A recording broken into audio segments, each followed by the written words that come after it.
Nous allons maintenant nous entraîner à identifier une loi binomiale et à calculer l'espérance d'une loi binomiale en faisant un exercice ensemble. On nous dit qu'un sujet d'examen est composé de 10 questions à choix multiples. À chaque question, 4 réponses sont proposées et il n'y a qu'une bonne réponse à chaque question. On a un élève qui répond de manière aléatoire à toutes les questions. On appelle grand X le nombre de bonnes réponses qu'il a. On nous demande quelle est la loi de grand X et on nous demande de calculer l'espérance de X. Enfin, on nous dit que chaque question est notée sur 2 points, 2 fois 10, donc 20, et on appelle R la note de l'élève. On nous demande de déterminer l'espérance de R. On voit donc que quand l'élève traite les questions, il est dans une sorte d'expérience aléatoire. Il va choisir une question, une réponse parmi les 4 réponses qui sont proposées. Donc, on va dire que le choix d'une réponse par l'élève est une épreuve de Bernoulli. Pourquoi est-ce que c'est une épreuve de Bernoulli? Car cette expérience aléatoire, donc qui consiste à choisir une réponse, cette expérience aléatoire a 2 issues qui sont le succès, bonne réponse, ou l'échec, mauvaise réponse. Quelle est la probabilité d'un succès? La probabilité d'un succès, du succès, est égale à 1 sur 4, parce qu'il choisit tout à fait au hasard la réponse qu'il va donner à cette question-là. Donc, à chaque fois qu'il traite une question, nous avons une épreuve de Bernoulli de paramètre 1/4. Il traite 10 questions. Donc, l'élève traite 10 questions.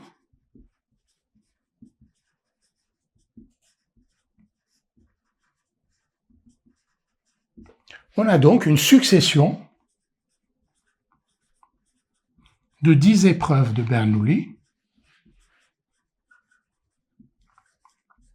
identiques. Pourquoi identiques? Parce qu'à chaque fois, il y a succès, échec, et à chaque fois, probabilité de succès égale à 1/4.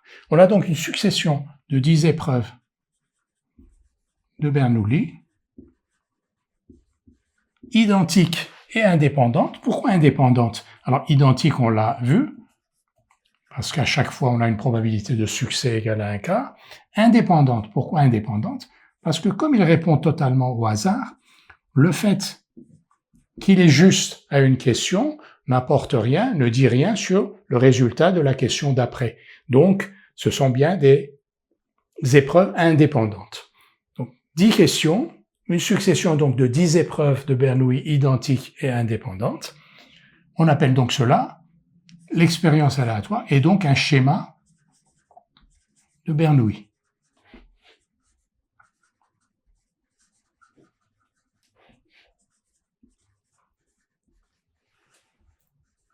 Le nombre grand X de succès suit donc le nombre grand X de succès, qui est une variable aléatoire, suit une loi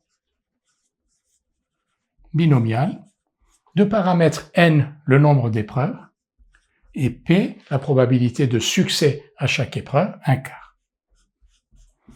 Donc, la loi de grand X, c'est-à-dire le nombre de questions auxquelles il donne une bonne réponse, c'est une loi binomiale, 10, 1/4.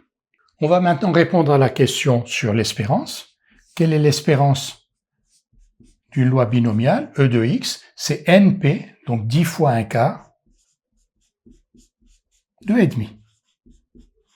Donc il aura en moyenne 2,5 bonnes réponses sur 10. Maintenant, on définit une nouvelle variable aléatoire grand R, qui est la note de l'élève. À quoi est égal à grand R? Alors, X, c'est le nombre de bonnes réponses. R, c'est 2 points par bonne réponse. Donc, R, c'est 2 fois X, tout simplement. C'est-à-dire qu'à chaque bonne réponse, on a 2 points, comme il y a X bonnes réponses, donc R est égal à 2X. Si R est égal à 2X, l'espérance de R est égale à l'espérance de 2X Et l'on sait que espérance de a fois x, c'est a fois espérance de x, donc 2 fois espérance de x. 2 fois espérance de x, c'est 2 fois 2,5, c'est donc 5. Donc l'espérance de sa note est égale à 5. C'est-à-dire qu'en moyenne, s'il répond n'importe comment aux questions, il a en moyenne une note égale à 5. Nous allons maintenant rajouter un petit complément à cet exercice. Le professeur décide maintenant d'introduire une nouveauté, c'est-à-dire que chaque bonne réponse rapporte toujours 2 points, mais chaque mauvaise réponse conduit à une pénalité de moins 0,5 points. On nous demande donc, si R est la note de l'élève, de calculer l'espérance de R. Donc on va calculer R. Comment on va calculer R? Tout à l'heure c'était assez simple, on a dit R égale 2 fois X. Maintenant, c'est toujours 2 fois X, ça c'est les points que lui rapportent les bonnes réponses. Ensuite, combien a-t-il de mauvaises réponses? Il a X bonnes réponses sur 10 questions. Donc il a 10 moins X mauvaises réponses, donc X bonnes réponses qui rapportent 2 points, 10 moins X mauvaises réponses qui coûtent moins 0,5. Donc grand R est égal à 2X,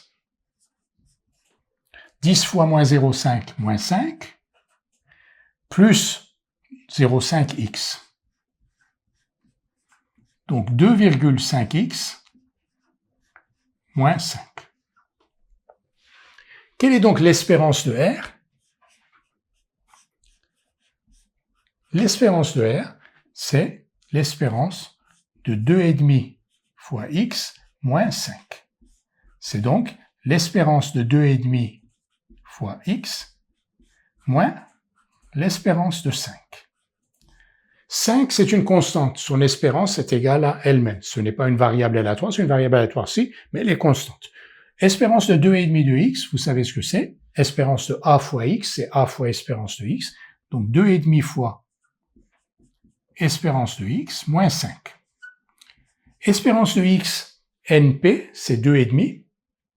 Donc 2,5 fois 2,5 moins 5. 2,5 fois 2,5, ça fait 6,25. 6,25 moins 5, 1,25. Là où, sans pénalité, l'espérance de sa note était égale à 5, maintenant, avec la pénalité, l'espérance de la note n'est plus que de 1,25. Deux choses à retenir de cet exercice. D'abord, l'identification d'une loi binomiale, comment on a identifié que le nombre de succès, c'est-à-dire le nombre de bonnes réponses de l'élève était une loi binomiale, en repérant que ce nombre de succès, c'était un nombre de succès dans 10 épreuves identiques et indépendantes, et que chacune de ces épreuves était une épreuve de Bernoulli. La deuxième chose importante, c'est qu'on a calculé la note de l'élève, grand R, en fonction, donc une variable aléatoire grand R, en fonction d'une autre variable aléatoire grand X, son nombre de bonnes réponses, et on a calculé l'espérance de R à partir de l'espérance de X, sans connaître la loi de probabilité de grand R. Donc on a calculé l'espérance de R en fonction de l'espérance de X, en écrivant R en fonction de X.